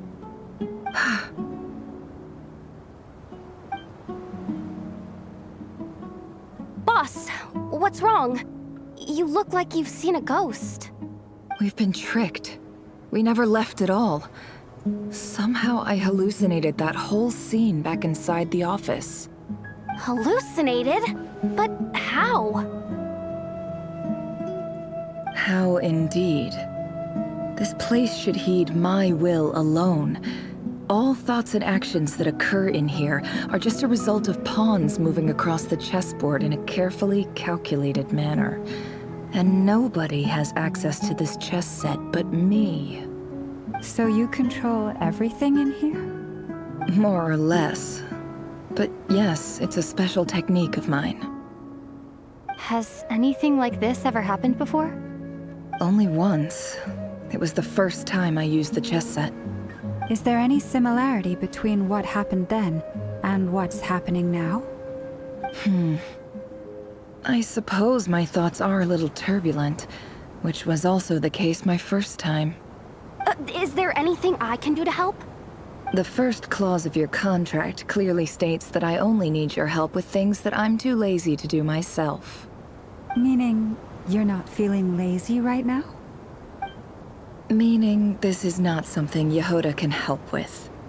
The chess set is a personal treasure that I alone understand. I must be the one to find our way out of here. Boss, it's fine. Really. Let me do something useful. Oh, listen to you. Whatever would I do without you, Yehoda? What? Really? Yes, really. Where would I ever find another employee as obedient and servile as you? God forbid anything ever happens to you. Oh, okay. Well, anyway, I was thinking of fetching some water. There's gotta be a source around here somewhere. I suggest everyone finds someplace comfortable to take a rest. We gotta conserve our energy. Even though all this chess malarkey doesn't exist in a physical sense, mentally speaking, it's all real. And so is our tiredness and fatigue. You don't want to dismiss mental fatigue. Just because it isn't physical doesn't mean it's any less serious. But anyway, I got your backs, so don't worry about a thing. Don't I have the best employees? Jealous much? If we can find a suitable time, I'd love to borrow Yehoda for a day to help out at the Frostmoon Scions. Would you be amenable to that, Boss Nefer? Oh, Lauma. Have I ever told you just how pretty you are? Beauty runs from the tips of your antlers to the depths of your imagination. Time to rally, everyone. Follow me. As we continue our journey, the same rules will apply. That means stay focused and no talking no matter what we encounter. And don't disturb the chess pieces. You have my word that I will get us all out of here.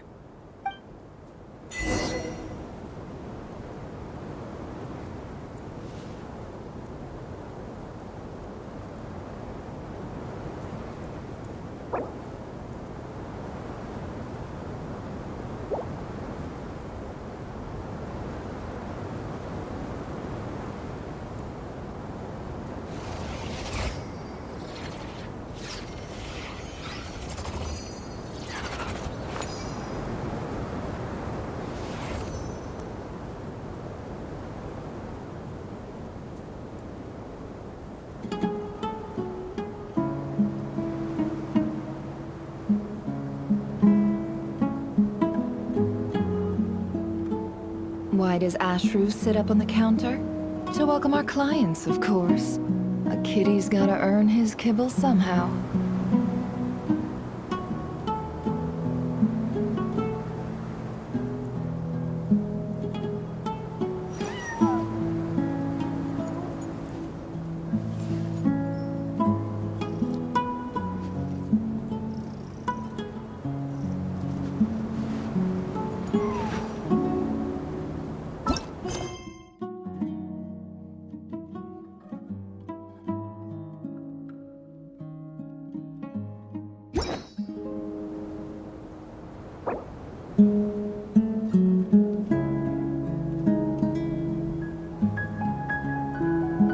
Emotions are like a raging torrent that surges through the mind.